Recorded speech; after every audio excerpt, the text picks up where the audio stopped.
আসসালামু আলাইকুম। এখানে আমি 4 পদের শাক নিয়েছি। শাক খাবেন তো সুস্থ থাকবেন। লাল শাক নিয়েছি, ডাঁটা শাক নিয়েছি, হেঁচি শাক নিয়েছি, কলমি শাক নিয়েছি। প্রথমে দিয়ে দিব এখানে পেঁয়াজ কুচি, তারপর দিব কাঁচামরিচ।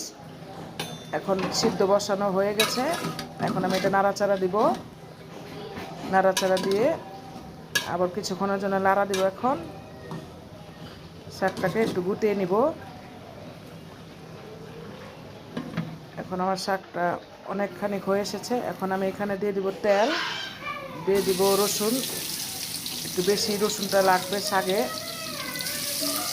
তো শাক ভালো লাগবে। এখন আমি রসুন কুচিটা তেলে ভেজে নিব। এখন ভাজা হয়ে গেছে। এখন শাক টুক দিয়ে দিব। দিয়ে এখন এটা আমি ভালো করে মিক্স করব নাড়াচাড়া দিয়ে। শাকের পানিটা আছে, পানিটা এখন আমি শুকিয়ে নিব।